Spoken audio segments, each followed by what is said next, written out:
Under Ayala versus the state, or pursuant to Ayala versus the state decision by the Supreme Court of Georgia and its progeny going forward, decided February the 5th of 1993, cited at 262 Georgia 704.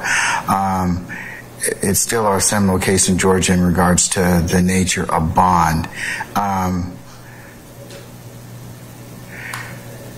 Of course, a trial court may release a person on bail if the court finds a person, one, poses no significant risk of flight from the jurisdiction of the court or failing to appear in court when required.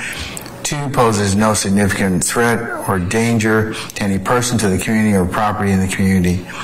Three, poses no significant risk of committing any felony pending trial. And four, poses no significant risk of intimidating witnesses or otherwise obstruction the administration of justice. And that's OCGA 17-6-1 Echo.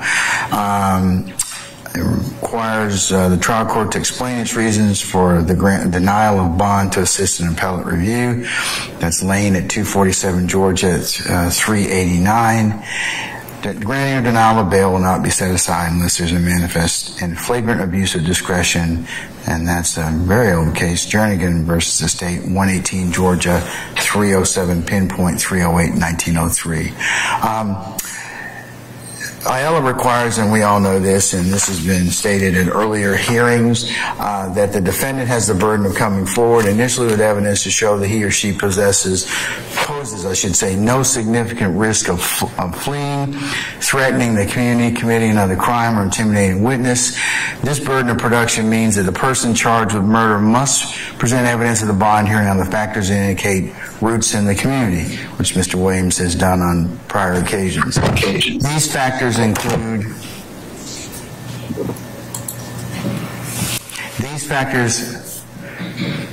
include the defendant's length and character of the residence in the community, employment status and history, past history of responding to legal process, and prior criminal record. Court cites Lane 247 Georgia at 388. Once the defendant meets the burden of production, the estate may present evidence to rebut it, and then the court goes on to say that this is proper to place the burden of production on the defendant. So at that point in time, once that occurs,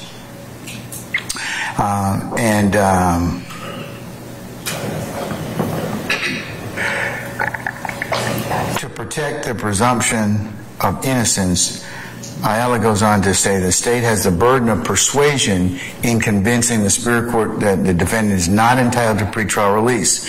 This requirement means the state has the burden of proving by preponderance of the evidence that the trial court should deny bail either to secure the defendant's appearance in court or to protect the community.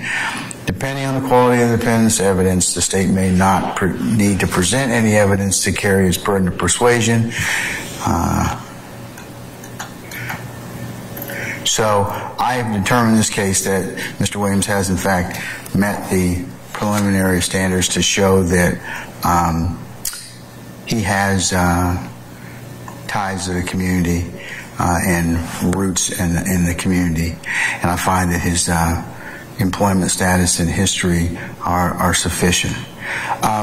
the thing that still troubles the court that's been presented to the state, by the state in this particular continued proffer, is that one of the factors I'm supposed to consider or decide is whether or not Mr. Williams poses significant risk of intimidation or threatening of witnesses in particular. The state's proffer of recent conversations and interviews with witnesses in this case, attributing conduct to Mr. Williams, asking for permission to harm others, the court finds that that would make him and pose a significant risk to the community. For that reason, I'm going to deny bond, continue to deny bond at this time. That's my ruling.